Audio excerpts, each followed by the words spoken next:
I just felt there was something deeply missing within me, and I couldn't tell what it was. I realized I'm not really driven by money. I like money. I realized that that wasn't my purpose. I was able to change the map and seek something bigger and outside of myself. And then money just becomes a byproduct. I view each thing like a hammer views a nail.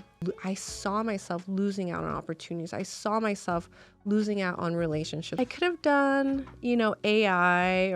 Instead, I like to suffer. As you know, we use this platform to share stories of resilience. And today I have a very special guest.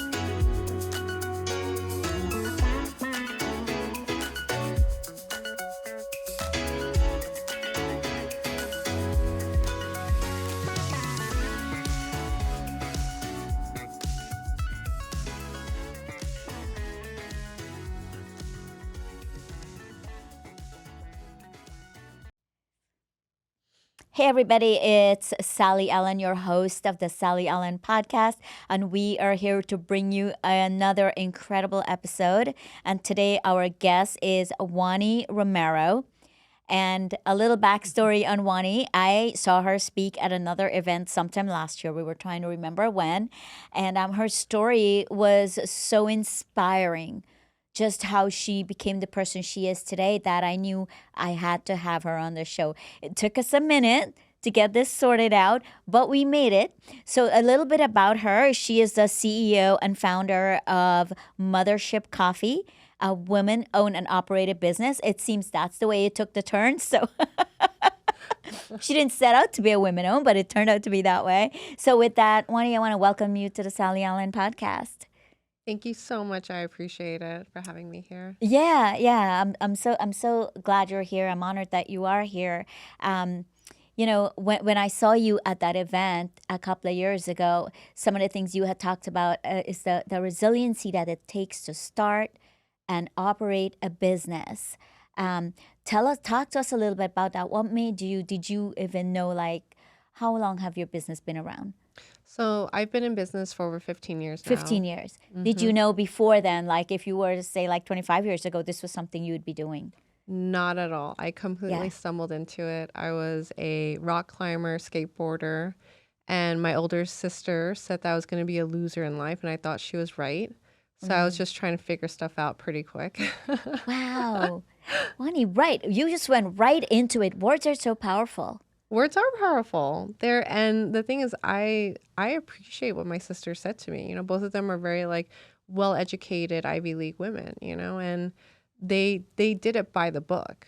I grew up pre-Giuliani in Queens, New York, where Bridge and Tunnel, the only way out was it was you got educated or you stayed in the neighborhood, and that's what they did. And I just couldn't fit into a box. I don't know how to sit still. I don't know how to do well in class.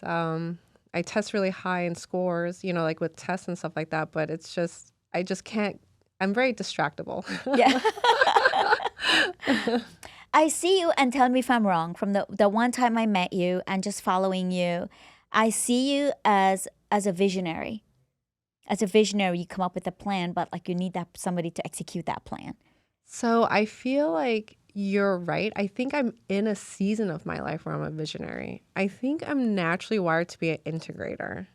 Oh, interesting. Yeah. What does that mean? So I sit comfortably in both roles, right? The visionary is the one who has the spaghetti on the wall and something amazing sticks.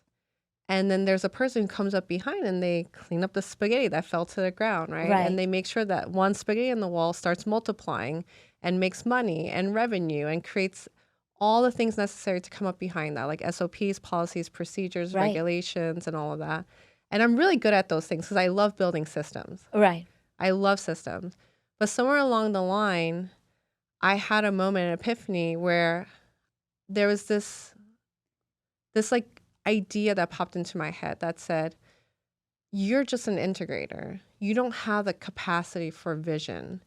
And my natural reaction when I hear stuff like that, whether it's internally in my head or someone else saying, is well, let me show you.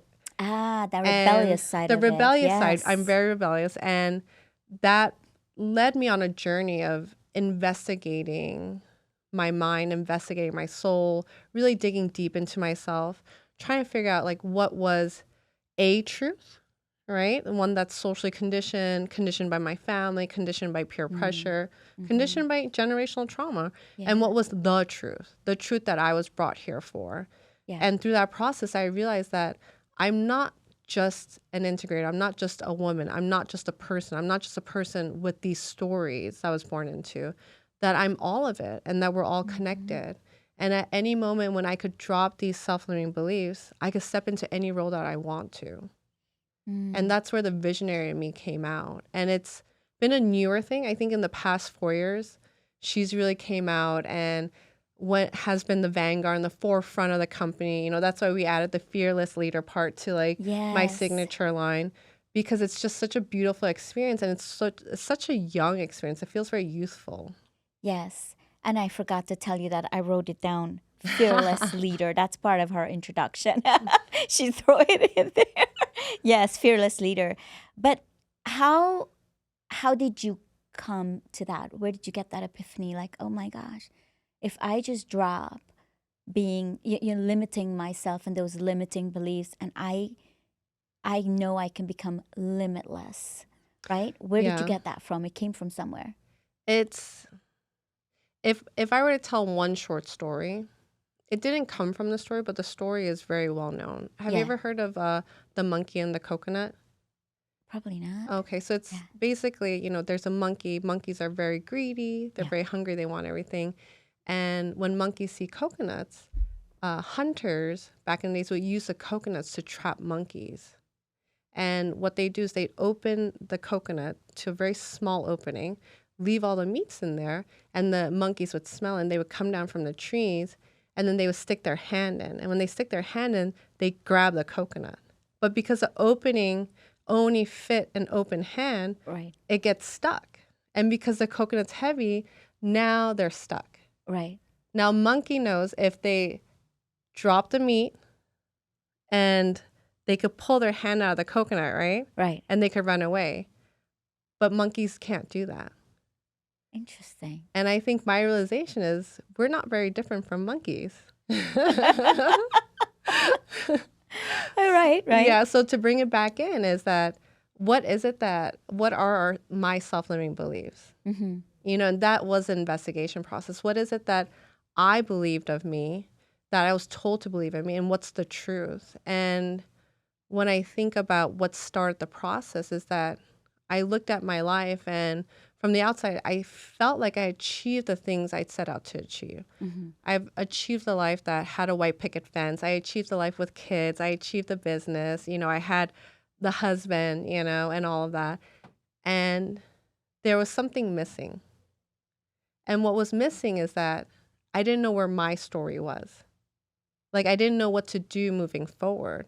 Do I go do more business? Do I add more zeros to my bank account? Mm-hmm. Do I start having, a very cool lifestyle, like X, Y, and Z? And they were all external factors. And still, I just felt there was something deeply missing within me, and I couldn't tell what it was. And what I realized it was an internal rich life. And I thought I had that. I thought I was somewhat spiritual. I thought that I balanced those things. And there's no real sort of like journey of what that inner life looked like for me. Mm-hmm. Even though it had called to me throughout my whole life, I always put it down. Later. Wow. I'll come back to what that internal rich life is. But you accomplished so much without that realization that you were missing that. Or do you think it wasn't missing, then it's just an addition to your life? I think everything in my life happens for me for a reason. Right. All my failures have been there for a reason as well. So I don't want to discount those things. Right. I think it's more like if you think about like a Mobius strip, right? You take one strip and one goes from the inner to the outer. They're completely interlinked. One can't live without the other. But we live in a world where we really promote an outer lifestyle. And we think if we manifest or if we write pretty things on the mirror that, our life will change and we'll become the person we want to be. And I think the truth is we always are the person we're meant to be. Yeah. And it's not an outward investigation. into the world. It's an inner Yeah. investigation into us. You know what, Juanny? I absolutely love that because one of the things I always tell my clients, sometimes I get this thing with my clients where they're like, I'm not moving forward. I'm not moving forward. And I'd say, how long have you been in that role? And they'll say, 6 months. So I say, you have to embrace where you're at. That was the person you were meant to be in that role where you're currently at. So I would say, embrace where you're at. And I would say at least for a year in the corporate environment, at least for a year, and then see how you feel. And then decide, okay, do I want to grow in this role or do I want to be in another role? I think what you have mastered is the patience to be that person where you're at. I think so. I think it's patience. I think it's also learning to love myself, to deeply fall in love with who I am. Yes. At every moment I show up, I'm a gift to myself. I'm in joy because I am living, I'm alive, I'm breathing, I am being. Yes. And that is a beautiful gift. And for me to pass each moment by and not honor that is the deepest regret and sadness. So I've made my focus in my life in each moment, even in the most difficult times, to be joyful about it, to have gratitude for it, to run towards it, and even sit with the discomfort of it, because it's a beautiful thing to be alive, to have reality, to express reality. But we're so outward driven. And I feel like I'm sort of symbolic of an outward driven life, right? Right. My successes I'm having now, yes, I'm a very driven person. I'm right there in the thick of it, and I love getting, in the mud. It's truly showing up as myself and seeing like there's so much opportunity in front of me as I step into that space. And it's not so much like I have confidence that I will accomplish it. Yeah. I've seen in my mind that I've already accomplished it. And I'm just working backwards to that moment. Yeah. And it brings me so much joy. Yeah. And I've been recently in the most profound, deepest suffering too. And I found so much joy in that as well, because it's helping me realize another self-limiting belief about myself. And there's no end to it, right? Like when a person goes, I'm stuck, I've been here for 6 months, they're going, I haven't accomplished the things I need to accomplish in order to feel good about myself. Why can't you feel good about yourself right now? Yeah. That's the question we need to be asking ourselves. Right. And I like what you said, you found joy. You didn't use the word happiness because they're two different things.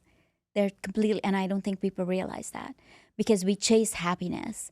Everybody I talk to, most people, well, I'm not happy. I can't be happy. But if you harness joy and you realize what joy is actually in your inner core, your inner being. And regardless of your circumstances around you, your joy is unshakable. And I think you found that. It's true. Joy is a lens of how we view reality. That's right. Happiness is an outcome. An outcome, yeah. And to realize that and harness that source is very powerful. Why aren't you doing coaching? I feel like you have so much to offer. I feel like I might make people cry, to be honest. I make people cry all the time. So it's in a good way, though. In a good way, In a good way. In a good way. So I want to go back to, you starting your business. You were a skateboarder, you were a rebel, and you were all of this. And all of a sudden, it's not all of a sudden, but how did you become that person who started Mothership Coffee? Or was there things that a ripple effect?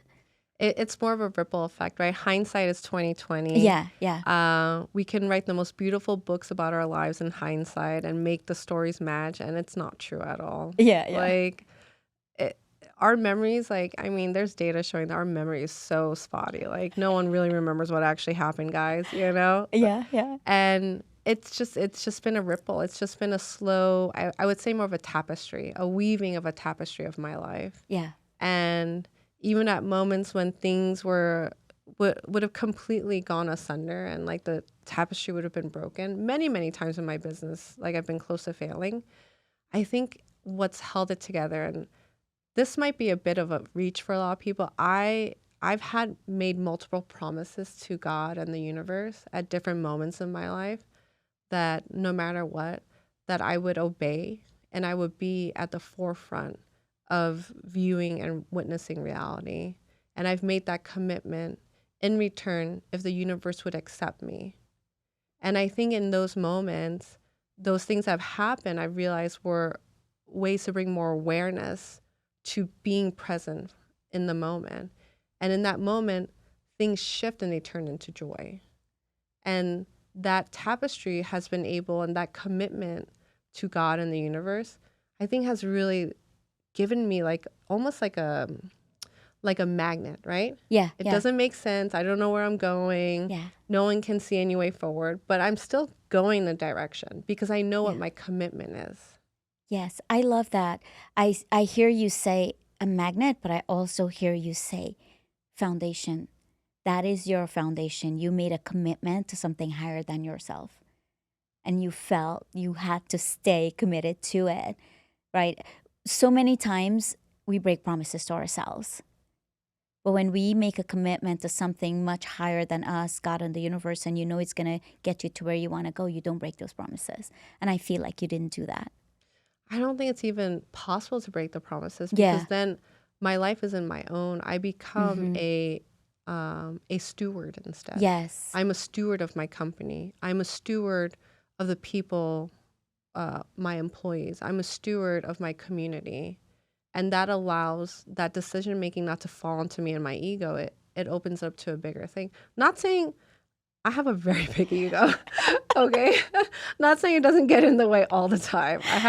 My ego as big as this hat is, all right? Thank you for admitting that. But the self-awareness to know that you have a big ego, and if you know that you have a big ego, then you know when to temper it. Yes, and it's like it's a struggle, right? Because I want my ego to be like a Ferrari, a Lamborghini, and if business is a highway, I want to be going 220 miles an hour, I want to be number one. I want to go past everyone else. That is how I drive. Yeah. But where's that highway going? What's the purpose? Yeah. Is it just money? And I realize I'm not really driven by money. I like money. Yeah. I like it because it makes things happen in my life. But money in itself, when I realized that wasn't my purpose, I was able to change the map and seek something bigger and outside of myself. And then money just becomes a byproduct. Yes, Juanny, wow. I love this phrase, living a purpose-driven life. Right? It's so powerful when you're not driven by money, because people who are not driven by money, but they're very driven people, they're the one who makes the most money. And they're the scariest. They're the scariest. They're the scariest. But really, they're the one, because it doesn't drive them. So whether they make, to keep it simple, $2 or $20, they keep going. They keep on with their mission because it's not about the money. They do. Yes. It's so true. Money is just a byproduct. I was at church on Sunday and our pastor Judge, I go to Central Church. He was talking about money. Yeah. And it's about being generous. If the goal is to be generous, then money is just a byproduct of that. Yes. Now I understand when you say you're just a stewardess of what you have, because you realize where it came from. Yeah. Right? It came from, the source that it came from was just your tool to use that. Exactly. Yeah. I don't need to own any of the stress of it. You don't need to own any of the stress of it. The anxiety, if it comes, if it goes. Yes. There's been times in my life where I've met the vice president. I'm on the biggest changes of my life, game changers for my company to grow. And I've been close to overdrafting my bank account, 3 or 4 times. Oh, I'm sure. We've all been there where we've been close to something like that. Yeah, we've all been there. But why coffee? Why Mothership? Why the name Mothership? Why coffee? I think to be cheeky, I'd be like, well, I could have done, AI or a system as a service and been very, very wealthy. Yeah. Instead, I like to suffer. That is cheeky. Yeah. But what gave you the idea of coffee? It's very specific, right? It's not. Yeah, it's very niche, very specific. Coffee is, I'm more in love with what coffee does than Yes. coffee itself. I drink 5 cups a day. I Yeah. mean, me and coffee, we're like this. Right. But what coffee provides in the right setting, it is the most economical, accessible, egalitarian thing apart from tea. Tea Yeah. provides the same thing throughout the world, to have two people connect. Yes. And that there's no amount of money, there's no amount of things you can do to create that naturally occurs when you put a cup of coffee or a cup of tea in front of someone and they sip and they relax and they start opening up to each other. And that, Yeah. whatever energy that comes from that, it fills my cafes. I feel it. Yeah. And it's Yeah. magical. Yeah. So that's how community tied into your pretty big on building community, and that ties into your coffee, your coffee analogy you just shared there. I love that. Absolutely love it. What is your biggest challenge that you've had so far?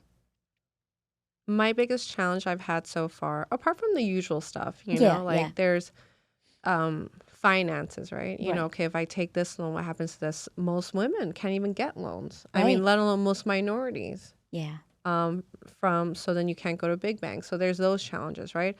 There's the challenges like, okay, how's my company operating? What's the efficiency? What does my KPIs look like? What does my P&Ls look like? All the accounting stuff that's super important that most people aren't naturally, like me, not naturally attuned to, but they have to force themselves to like. And then you've got employee issues, right? But I have to say, though, behind each of those things, behind of all those things that we all go through, the biggest challenge has been how inflexible and rigid my mind has been. And I view each thing like a hammer views a nail. And I saw myself losing out on opportunities. I saw myself losing out on relationships. I saw myself losing out on beautiful moments because I was so inflexible. Give me an example. For example, one big thing is that I would never go to networking events for years. Like, you just could not find me. And Why is that? I had this idea that if I showed up, that my energy, it was limited, and therefore it would disappear from me. You need to protect it. I needed to protect it. I had a scarcity mindset around it. Yeah. I didn't realize that. So I wouldn't go out. I love one-on-one. I love meeting my people. I did not like meeting new people. Yeah. Well, that's really hard for business. Yeah. And I viewed when a new person came to me and they're like, tell me more about your business. My first thought was like, they're trying to steal my business. Yeah. Why are they acting like they know better than me? Like, these thoughts were like, I started recognizing that it had no basis in reality. Someone's just trying to be nice. Right. Yeah, because I was already in a framework of like, my energy is so valuable and I can't share and there's not a lot. That same conversation that was kind and considerate sounded very threatening. But it's insecurity, right? Yeah. Insecurity brings scarcity Insecurity, mindset. yes. Yeah. And it was after my best friend was like, she was like, you need to go out there. People like you. People want to see you. You have to be out there. And she kept pushing me and pushing me. And then so we started like negotiating. I was like, fine, I'll do this if you do that, and she'll listen to this podcast and she'll start laughing. And, and she's like, you have to do it. I'll go with you. And then I start slowly going out with her. And then I go out with another best friend. And then I sort of like tiptoe around. I wouldn't say anything. And then eventually I realized that I saw myself. I witnessed myself with that mindset. I witnessed myself acting in a way that was really negative. A really fun story is I was at, we're part of a culture index program, which is like a executive program for analyzing employee profiles and character traits. And I was at another workshop and this nice lady sits down next to me and she goes, so what's the difference between the coffee you're drinking and the coffee I'm drinking? What I heard was, you need to prove to me why your coffee is better than not mine. And I looked at her and I was like, your coffee is made by children slaves. Oh, did you really? I said that. Why? Her face dropped. This lady she works for a nonprofit in town. She's the sweetest person in the world, and she was just trying to have a conversation with me. It was a simple question with no motive. With no motive. So just to like, for me not to feel uncomfortable, she wanted to be friendly with me, and she thought that'd be a great way to get to know me. Oh my God. It's really funny. The next day, right, because she was drinking like K-cup coffee out of the office. It was gross. The next day she brought Trader Joe's coffee. Oh my God. Did you apologize to her? No. You remind me of a friend of mine. She's like, she admit to me she's wrong, but she won't apologize to anybody else. She's like, how about if I tell you I'm wrong? So I don't have to tell anybody. Exactly. Oh, Juanny. But you know, it's true. Whatever we hold back in here, it manifests through our mouths. And what we say. Yes. So what has helped you, what has helped you grow out of that? That scarcity mindset. I think it's compassion towards myself. Interesting. It's an intrinsic part of the recipe for change. Without compassion, there's no true change. Wow. And I have struggled with compassion towards others. And I thought I'll never change because I just don't know how to be compassionate towards others. And the feedback I kept getting back from my loving people around me was, just be compassionate to yourself. And I was like, it's not possible. It's not possible. Yeah. And one day it became possible because it was either be compassionate to myself or die. Wow, Juanny. For anybody who's listening to this, how did you do it?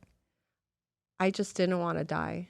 Like I was like at a place in my life where my brain was like, you know what, you're done. You've had a good run. Wow. I think it's time for you to go out. It was very clear. I'm very logical. Like, yeah, it's just time. There's no space. There's no room for you. You've had a good run, but you can't do it. You can't suffer this much. You can't keep suffering like this. It's not. And it just felt so overwhelming. It felt like my skin was on fire. I felt like living was like breathing in. Like I felt like I was in hell. Like if you could, I feel like what people say about hell is what we live in our daily lives sometimes. Right. Was fire and pain and suffering. But I knew like there was just this little seed in me that was like, Juanny, remember the beautiful days. Remember the people around you. Remember these beautiful things. And I was like, and my brain's like, you just can't get back to that. It's too far away. It's not possible. And I was like, what am I going to do? Like, and then there was another part of my brain's like talking to myself going like, oh my God, girl, what are we going to do? We're really screwed this time. Right. And that's when I was like, I just need to forgive myself. I just need to love myself regardless of what happened. Because my brain's saying, you did this to yourself. You got yourself into this mess. You should have known better. You should have done better. And look at what you're doing. You're no better than anyone else. And I just, in that moment, had to say, well, you know what? I showed up. Yes. And showing up is good enough. Yes. And in that moment, it felt like heartache. I cried for half an hour after that. Oh my God. Because it hurt to be compassionate to myself. It was so painful to be forgiving to myself.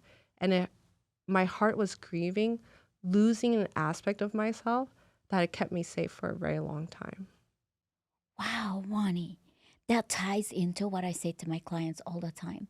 Because of generational trauma, we have a single-minded track. Our brain has one neural pathway that we go back to. That same traumatized neural pathway that tells us we're not good enough, that holds us back, that limiting beliefs. And what you did is exactly what I tell my clients to do. I'm like, stop, and you need to talk back to it. And they're like, that's stupid. I'm like, it's not stupid. All you did was you talk back to it. You're like, no, I'm good enough. No, I am this. I talk to myself all day long like that. Yes. But you have to because it's like an old, the way I explain it, that one neural pathway we have, and it's always negative for some reason, right? Human beings, we go negative. And it just tells us when we go to do something, you're not good enough. Who are you to think you can do this? And who are you? And this and that. And you have to say, I am good enough. And I would say, I'm not going there today. You don't get to take me there today. I have Juanny on my show, and I'm going to be good enough to interview Juanny today, right? This is how I talk to it. You don't get to tell me that I'm not good enough to interview someone like Juanny on my show, for example. And I talk to my subconscious all day long, and I tell people eventually when you talk to it, because what you're doing is you're talking it out loud, right? And you're speaking to it, your brain starts to realize, like, oh, she's changing, she's evolving. And eventually you start to master that negativity. Yes. Is that what you did? I think it becomes background chatter Oh, yeah. more than More in than, the yeah. driver's seat. That's right. I love that. Yeah. I love that. You put it in the passenger seat, Mm-hmm. and every once in a while you might look over and, do I need you now? Yeah. It is because you talk about the one track, right? Yes. So I outwardly, right, had achieved all this success and done all these things. And people were like, oh, you're doing such a great job. You're amazing. Well, that Yeah. one track started from a lot of childhood trauma. Oh, So yeah. people were like, we're so glad that you have all this trauma. Look at how successful it made you. Yeah.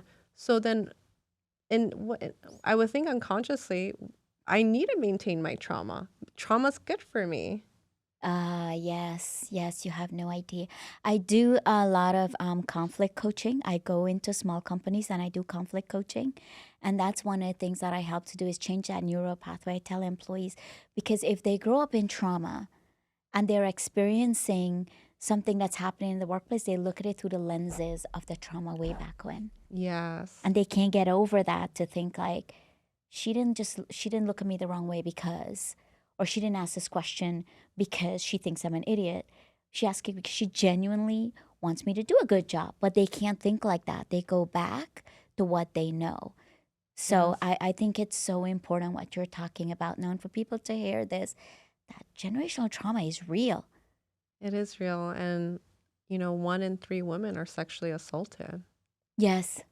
We're talking about specifically for women and minority women. Yes. There's untold amounts of trauma that's not being talked about. Yeah. Yeah. And it's not being dealt with. Yes, that's a big one. A lot of times, like, if you're a woman or if you're a minority woman, most likely you're the breadwinner, you're a single mom. Where do you have time for therapy? How can you afford Yeah. therapy? How can you afford executive coaching? How can you Right. afford these things? How do you afford the time to curate self-awareness patterns? Yeah, yeah. And I think some people they don't even know where to start, because again, this generational thing that in some ethnicity, that you're crazy, you need to get up and you need to go. There's nothing wrong with you. Why do you think you need help? Why do you think you need to go and air your dirty laundry to other people, right? Just get up, tie your bootstrap, and keep going. Yes. Um, Go be a big girl. Go be a big girl. Put on your big girl panties and let's go. Yes. You don't need help. And I think it's so damaging to our society, though. It is. I think it's what's keeping people back, but particularly women back. Yeah.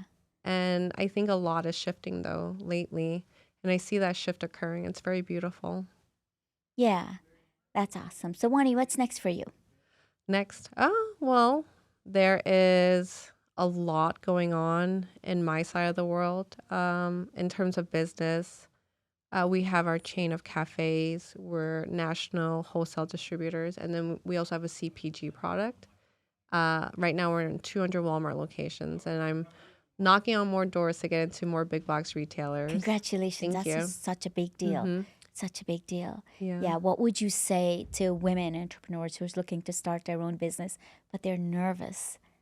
What would you say to them?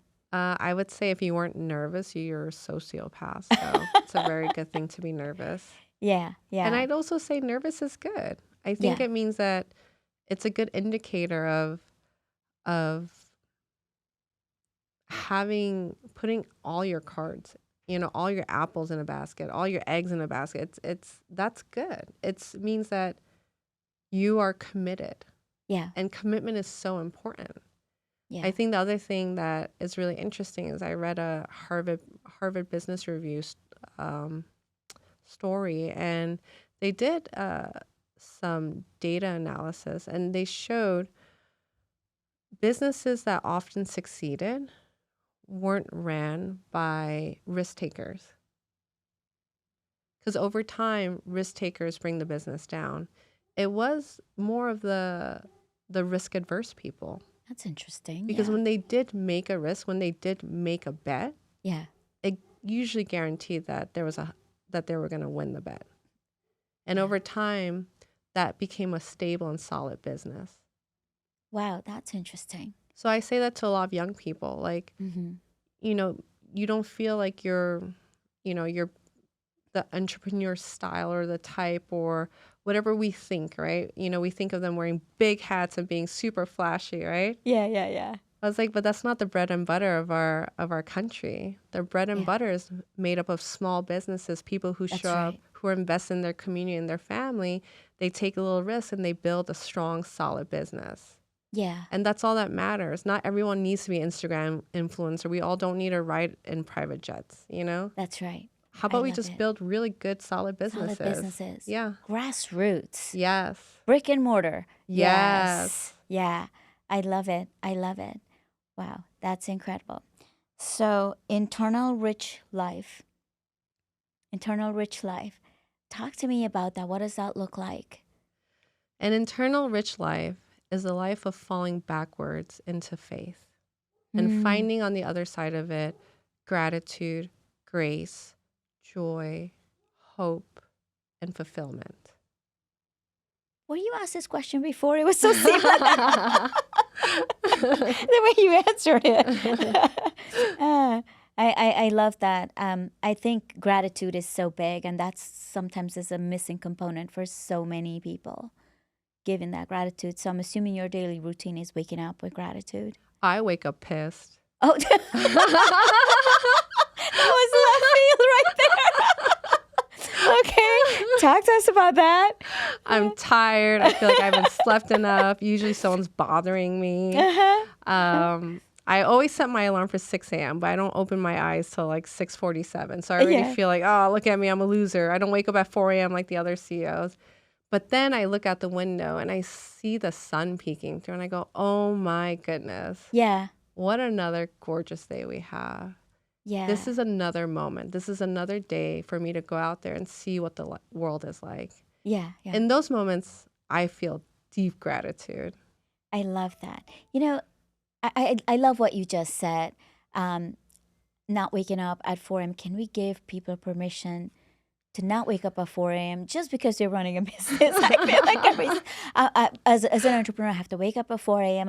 and I used to, and then I stop and then I'm 5 a.m. and I'm like you, I'm very ticked off at 5 a.m. So I'm like, I'm going to wake up at 6 a.m. Doesn't mean just because I'm an entrepreneur, I have to wake up at 4 a.m. to be successful. Exactly. Yeah. Let's give people permission to sleep in. It's okay to sleep in till Make 6 some a.m. breakfast, enjoy yourself, drink a cup of coffee, preferably Mothership coffee. And listen, the most important thing that we will ever do is set our intentions for the day. Gratitude and set our intentions for the day. Yes. Once you do that, whether you wake up at 4 or 7, you're fine. You're fine. Yeah. It just all gets figured out. It all gets figured out. You don't need to respond. I have 714 unread text messages. I have 33,000 unread emails, 274 voicemails. And you know what? Life keeps going. Life keeps going. I don't look at my phone. I turn off the alarm at 6 and I don't look at my phone till 9. That's Sally time. If I look at my phone before then, I get so mad at myself because I don't get my time. Yes. And I need my time. You need your time. Yeah. So what do you do for self-care then, Juanny? Well, have you ever met Ava from the Salt Room? I love Ava. Yeah. Ava was like, Juanny, you need a self-care routine. And I was like, well, I heard orange juice raises your vibration level, so I drink a cup of orange juice every day. And she was like, that's not what I meant at all. That's our sugar, Juanny. I love that. Who said that, Ed Milet? I'm sorry. Sorry, Ed. I know you didn't say that. So now it's changed a lot. I've actually become a really big walker. I Okay. try and do my Okay. 10,000 steps every day. Good for you. And Yeah. it was literally saved my mental health. Yeah. Yes, moving your body. I usually say you don't have to do anything crazy. But I was just looking at a statistic as I was driving this. For some reason, the statistic popped up that 2 in 1 Americans are overweight and they don't exercise. They don't get the amount of exercise that they need. So I think walking is so important, and it's so important to move your body. It doesn't have to be crazy. You don't have to go do P90X for 90 minutes every day, right? Just moving your body is so Just crucial. move your body, love Move your body. dancing, Dancing, walking, Zumba. meditation for Yes. me. Tea. I love making tea in the evening in front of the fireplace and drinking it. That becomes It an sounds so experience. serendipitous. It's nice, and I've Yeah. had to be very gentle with myself. And you're talking to someone who's like CrossFitter, boxer, Brazilian Jiu-Jitsu, you name it, I've done it. I love it. Anything that there's a Yeah. threat of violence, I love. You, But I've had to become gentle. yes. You know, I'm now over 40 years old. I have to be gentle with myself. And it's not like with my body, it's with my soul. Yes. Yeah. I And love maybe that. one day I'll get back into some like heavy lifting and stuff like that. Right. But right now, the walking it's really healing for me. And I haven't gained weight, you know. I I don't look as fit as I used to, but I love my body more. You look very young, Juanny. I wouldn't have guessed you're 40. So, but I feel that we go through seasons in life, and this is the season you're in. You're Mhm. in a healing season where you found something about yourself and you're walking in that, and that's okay too. And if when you're 50 you want to go back to do CrossFit, then hey, yeah. Oh man, these women, they're strong. You're strong. Yeah. Yeah. So, Juanny, is there anything that you want to share with our audience that I haven't asked you? That's a good question. Um, well, you didn't ask me how I take my coffee. Oh, important. How do you take your coffee? Not black. Everyone says drink your coffee black. No. You aren't your way. Nope. Drink your coffee however way you want to. I like it. I Mhm. like it. That's right. Drink your coffee however way you want to. I'm going to have to visit Mothership Coffee. Yes. Yes. So, a takeaway for our audience today? I think a good takeaway for your audience is it's not that the voice in your head is saying those things. It's the absence of the love and the compassion towards that voice that we need to recognize. I love that. It's so profound. And friends, I would agree with what Juanny said. There are seasons in life, and we have to pay attention to the voices of those seasons and follow that. Whether it's to do CrossFit or whether it's to be gentle with our bodies and soul and do a walk. And with that, it's a wrap.